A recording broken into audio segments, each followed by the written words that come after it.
Olá, pessoal! Tudo bom com vocês? No vídeo de hoje, nós vamos falar um pouquinho sobre modelos atômicos.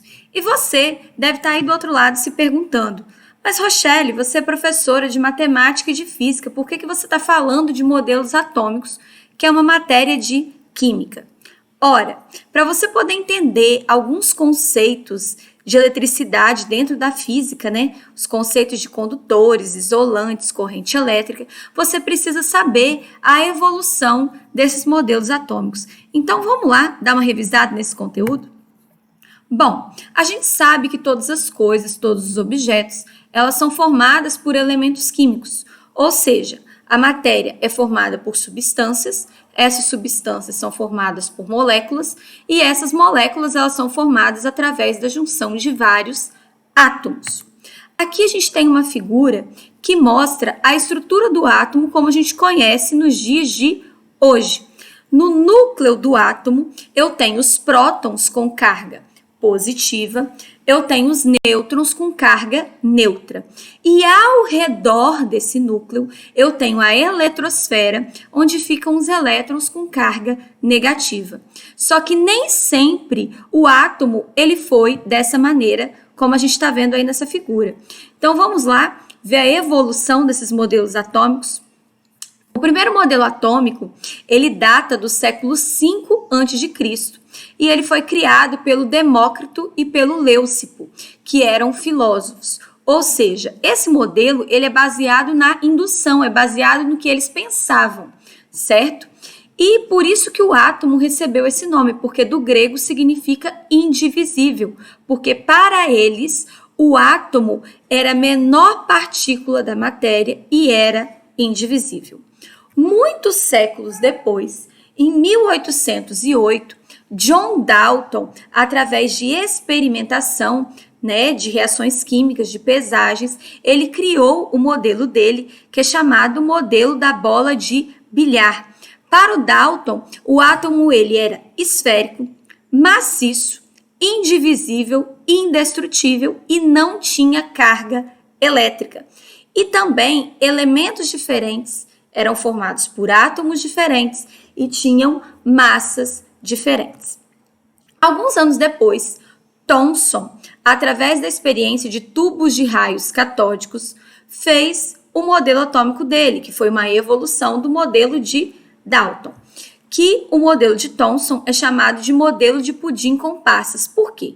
Thomson acreditava que o átomo era como se fosse uma bolha de gelatina, e essa bolha de gelatina ela era toda homogênea positiva, ou seja, essa bolha tinha totalmente carga positiva, era uma esfera. E ao redor dessa esfera, eu tinha pequenas bolinhas, que eram os elétrons, e esses elétrons tinham carga negativa. Só que o total dessa bolha de gelatina com esses elétrons dava carga nula, ou seja, zero. Aqui eu tenho várias figuras que mostram a ideia do modelo atômico de Thomson. Eu tenho uma bolha homogênea de carga positiva e ao redor eu tenho os elétrons com carga negativa. Em 1911, Rutherford ele criou o modelo planetário buscando responder a seguinte pergunta: afinal de contas, o átomo ele é denso ou ele tem espaços vazios? Para isso, Rutherford fez a seguinte experiência. Ele pegou o polônio, que é um material radioativo, colocou dentro de um bloco de chumbo e fez um buraco nesse bloco de chumbo. Esse material radioativo, polônio, ele atravessou uma lâmina de ouro, dispersando partículas alfa, e ao redor dessa lâmina de ouro, ele colocou uma tela de um material fluorescente, que era o zinco. E quando o polônio ele atravessava essa lâmina de ouro, o que o Rutherford percebeu? Que algumas partículas, alguns raios, eles atravessavam, outros se desviavam e outros voltavam para a origem. Então, ele pôde perceber que o átomo ele vai ter um pequeno núcleo, que vai ter praticamente toda a massa do átomo, que foi a parte responsável por rebater essas partículas, e ele vai ter uma parte vazia, onde os elétrons vão orbitar, que foi a parte que foi rebatida para os outros lados. Então, para o Rutherford, o átomo é formado por um núcleo central, que tinha carga positiva, pequeno, denso, que tinha praticamente toda a massa do átomo. Ao redor do átomo, eu tinha a eletrosfera, onde ficavam os elétrons de carga negativa, girando ao redor do núcleo, como se fosse os planetas girando ao redor do Sol. Então, os 3 pontos mais importantes do modelo do Rutherford. Ele descobriu o átomo, descobriu o núcleo, ele falou que o átomo era imenso e vazio, e que o núcleo era 10.000 vezes menor do que o tamanho do átomo. E aí, o último modelo é o modelo do Bohr. O Bohr, o que ele fez? Ele reformulou o modelo do Rutherford em 1913. Ou seja, ele continuou falando que o átomo possui um núcleo central, assim como o Rutherford, que os elétrons eles vão girar ao redor do núcleo, na eletrosfera, só que esses elétrons eles vão girar nas camadas eletrônicas. Essa foi a mudança do Bohr.